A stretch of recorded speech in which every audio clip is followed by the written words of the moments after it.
आज की ताजा खबरों के इस अपडेट में बात करेंगे देश भर की तमाम बड़ी और काम की खबरों के साथ ही सरकार की ओर से आज लिए गए कुछ महत्वपूर्ण फैसलों और जारी किए गए कुछ नए नियमों की।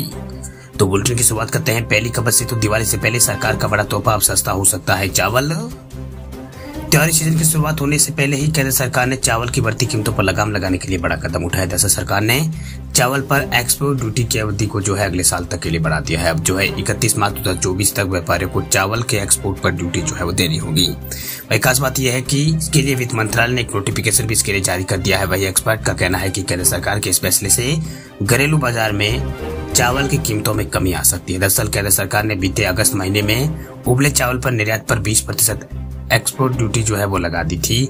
तब सरकार ने फैसला लेते हुए कहा था कि उबले चावल के निर्यात पर 16 अक्टूबर 2023 तक एक्सपोर्ट ड्यूटी लागू रहेगी, यानी 16 अक्टूबर तक व्यापारियों को चावल के निर्यात पर 20% ड्यूटी देनी होगी। लेकिन दुर्गा पूजा और दिवाली में चावल की डिमांड बढ़ जाती है, ऐसे में चावल की कीमतों में बढ़ोतरी भी हो सकती है। इसी वजह से सरकार ने कीमतों को बढ़ने से रोकने के लिए केंद्र सरकार ने उबले चावल के निर्यात पर लगाई गई एक्सपोर्ट ड्यूटी को 16 अक्टूबर 2023 से बढ़ाकर 31 मार्च 2024 तक कर दिया है। बात अब करते हैं अगली खबर की। तो रेलवे कर्मचारियों को जल्द मिलेगा दिवाली गिफ्ट, बस होने वाला है ये बड़ा ऐलान।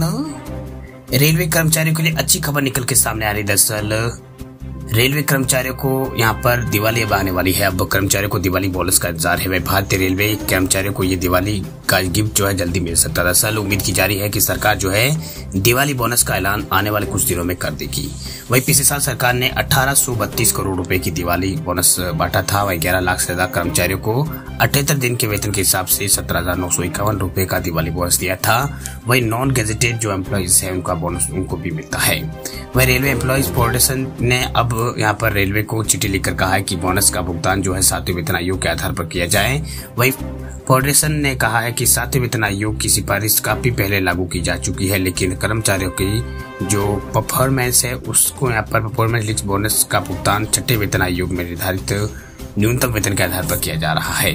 अब उनकी मांग है कि बोनस का भुगतान अब नई सिफारिशों के आधार पर हो।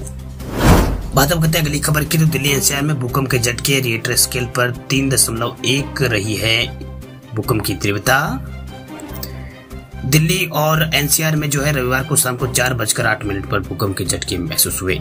इसकी तीव्रता 3.1 थी। भूकंप का केंद्र हरियाणा के फरीदाबाद में था। छुट्टी होने की वजह से लोग घरों में थे, लेकिन जैसे ही भूकंप का एहसास हुआ लोग घरों से बाहर आ गए। वही 2 हफ्तों में तीसरी बार दिल्ली में भूकंप के झटके महसूस किए गए हैं। इससे पहले 3 अक्टूबर को भी दिल्ली में भूकंप यहाँ पर आया था। दिल्ली एनसीआर समेत उत्तर भारत के कई स्थानों पर भूकंप के झटके आए थे।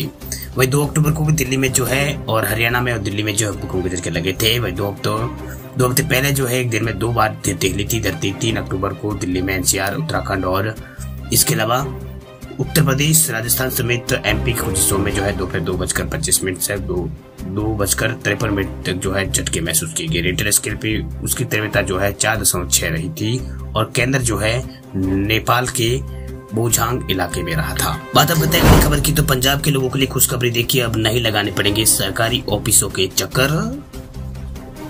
पंजाब सरकार के ज्यादातर सेवाएं ऑनलाइन हो गई है। इस बीच राज्य सरकार के राजस्व विभाग ने भी बड़ी राहत दी है। दरअसल अब लोग ऑनलाइन ऑर्डर 500 रुपए तक के स्टाम्प का मतलब ऑनलाइन ऑर्डर कर 500 रुपए तक का स्टाम्प पेपर मंगवा सकते हैं। साथ ही अब घर बैठे प्रॉपर्टी के फर्ज उसका भी ऑनलाइन ऑर्डर किया जा सकता है। लोगों को सरकारी काम करवाने के लिए दफ्तरों के अब चक्कर पंजाब के अंदर तो नहीं काटने पड़ेंगे। दरअसल फर्जगर को पंजाब सरकार की वेबसाइट जमाबंदी.punjab.gov.in पर जाकर ऑनलाइन फर्ज वाले विकल्प पर जाकर ऑर्डर किया जा सकता है। वही कैबिनेट मंत्री ब्रह्म शंकर जिम्पा, उन्होंने यहाँ पर मान सरकार से कैबिनेट मंत्री ब्रह्म शंकर जिम्पा, उन्होंने कहा कि मान सरकार शुरू से ही